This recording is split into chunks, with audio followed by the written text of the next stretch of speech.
On a cold October morning in 2023, Eleanor Thompson, an 84-year-old woman, walked into Lucky's Market in Bristol, England, leaning on her carved wooden cane. Her blue eyes, though dimmed by age, still held a peculiar sparkle that intrigued everyone who knew her.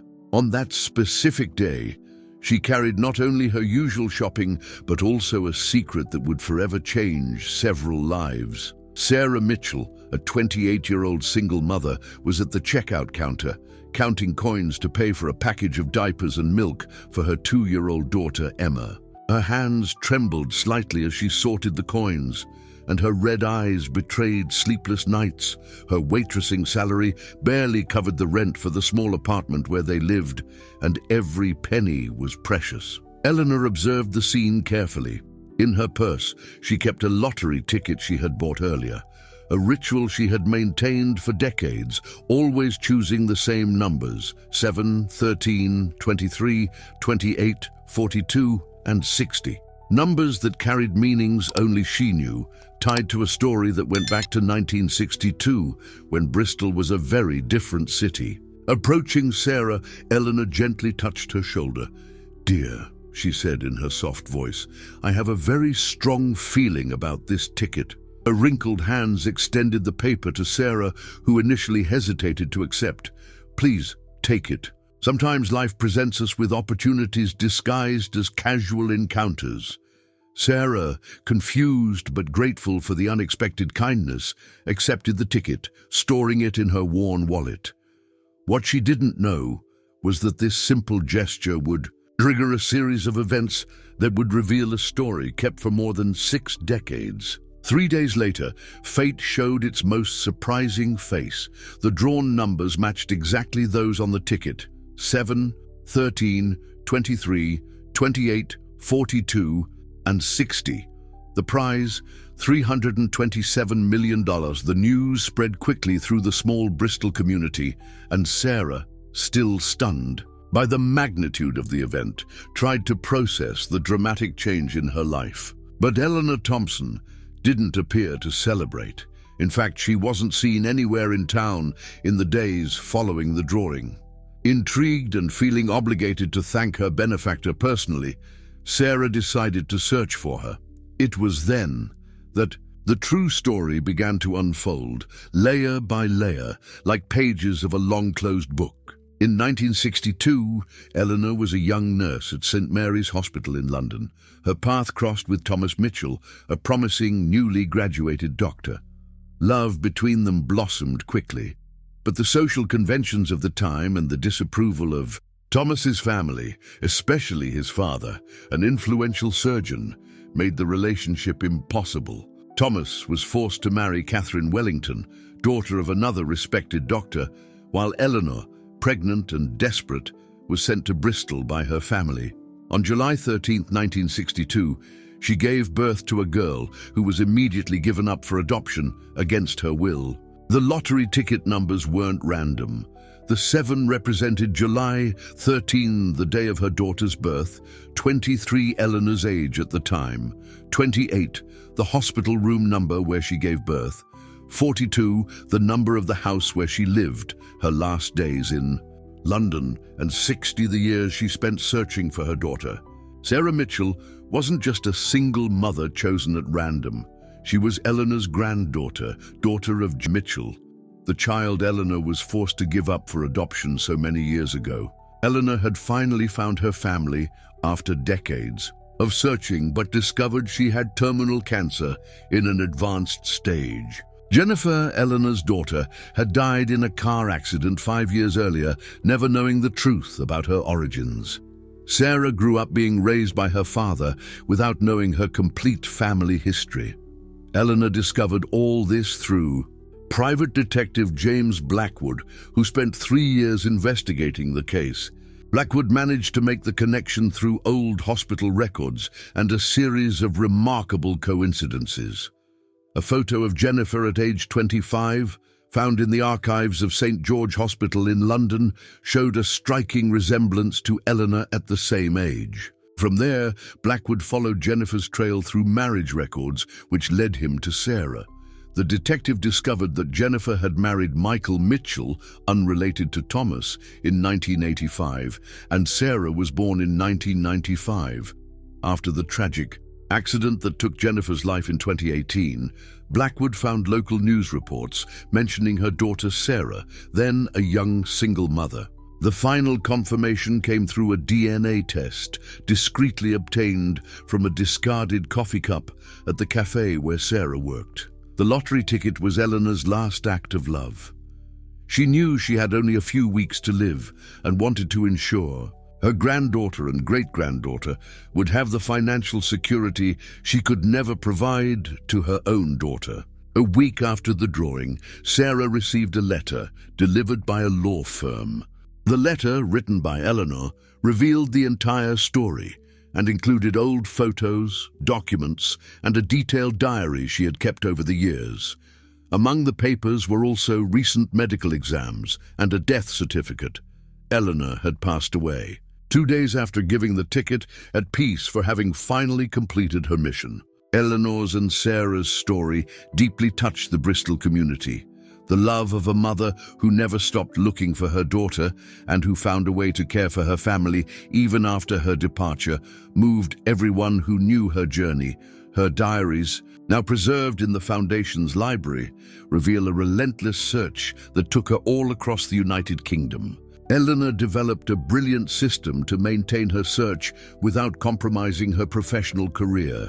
She specialized in hospital management nursing, which allowed her to obtain legitimate transfers between hospitals every 2 or 3 years, always in higher positions. Her exemplary work and constant specializations made her a desirable candidate, and her moves seemed simply part of a natural career progression. At each new hospital, Eleanor implemented improvements in filing and data management systems, which gave her legitimate access to historical records. She also established a network of professional contacts throughout the country, maintaining relationships with colleagues who could alert her about any relevant information.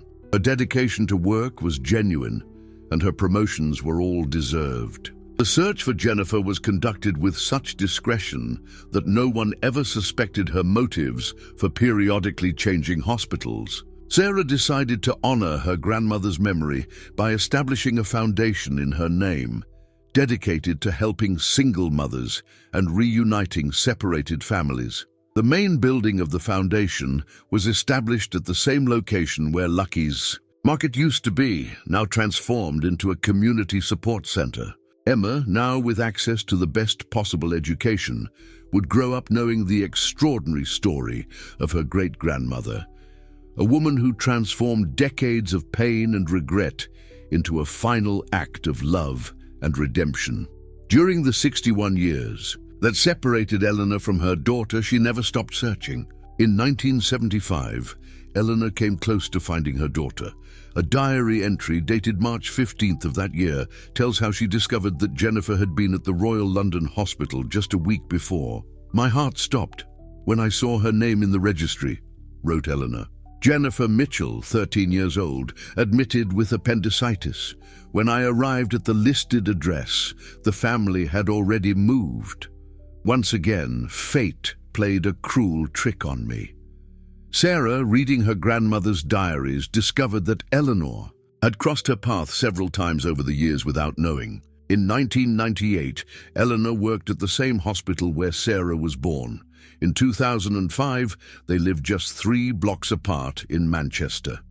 In 2015, Eleanor even frequented the same cafe where Sarah worked as a waitress for a brief period. The letters Eleanor left for Emma reveal even greater depth to her story. Each envelope contains not only words of wisdom, but also small treasures. A photo of young Eleanor holding newborn Jennifer during the few minutes she was allowed before the separation. The first pair of booties she bought for the daughter she could never raise. An old family ring that should have been passed down to Jennifer. The 10th letter, intended for Emma's 10th birthday, contains a particularly moving confession. "My dear great-granddaughter, today I want to tell you about the song I sang to your grandmother Jennifer the day she was born. It was an old Scottish lullaby that my own mother used to sing to me. During all these years, every night before sleeping, I sang this same song, imagining that somehow, through distance and time, Jennifer could feel it in her dreams. Thomas Mitchell, after his initial encounter with Sarah at the cemetery, became a regular visitor to the foundation. In his conversations with the place's regulars, he revealed that he too had carried the weight of guilt for decades. Every year, on July 13th, he anonymously sent a bouquet of white lilies, Eleanor's favorite flowers, to St. Mary's Hospital, where they had met. The story of Eleanor's relationship with Thomas gained more depth when he shared with Sarah a set of letters that Eleanor had sent him in 1962, all returned unopened by order of his father. Thomas kept each one, still sealed, in a cedar box in his office. 60 years later, he finally read them in the presence of his granddaughter, revealing not only Eleanor's deep love, but also their plans to flee to Canada, where they intended to restart their lives. Eleanor's impact on the Bristol community continued to grow. The foundation established a medical scholarship program, specifically for single mothers who wished to become nurses or doctors. The program was named the Eleanor Thompson Scholarship and has already helped more than 50 women achieve their professional dreams. Emma, now 5 years old, has already opened 3 of her great-grandmother's letters. The first read on.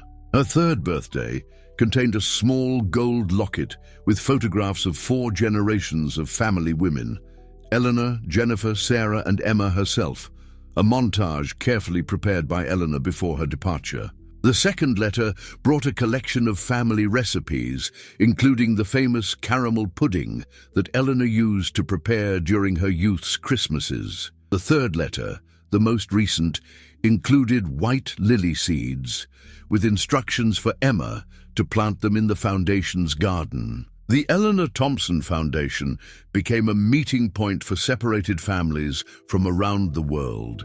On the building's walls, photos of successful family reunions tell silent stories of love, loss, and reunion. Among them, a special wall called Eleanor's Corner stands out, where visitors can leave messages of hope for loved ones they are still searching for. One of the Foundation's most touching programs is the Premonition Project, inspired by Eleanor's words when delivering the winning ticket. The project helps people who have feelings about possible family connections investigate their intuitions, having already resulted in more than 100 confirmed family reunions through DNA tests. Sarah discovered through Eleanor's diaries that her grandmother had developed a secret code to record information about her search. Seemingly random numbers in the margins of the pages, when decoded, revealed an extensive network of contacts,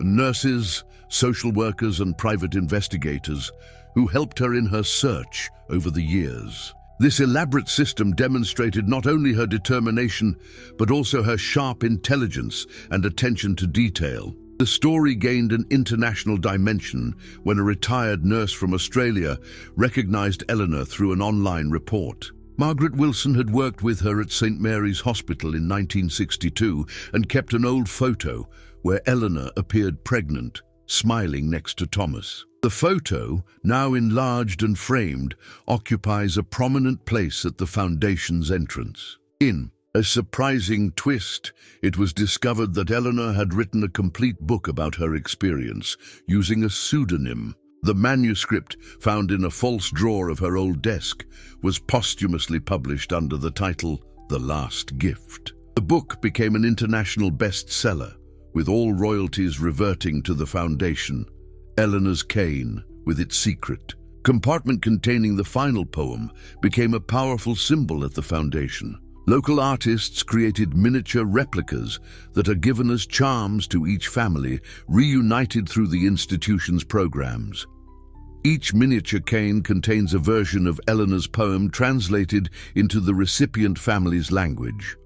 The Bristol community adopted Eleanor's birthday, September 28th, as Reunion Day, an annual celebration where the entire city mobilizes to help people find lost relatives. The event has spread to other UK cities and inspired similar initiatives in various countries. Emma developed an early interest in medicine, frequently visiting the hospital where her great-grandmother worked.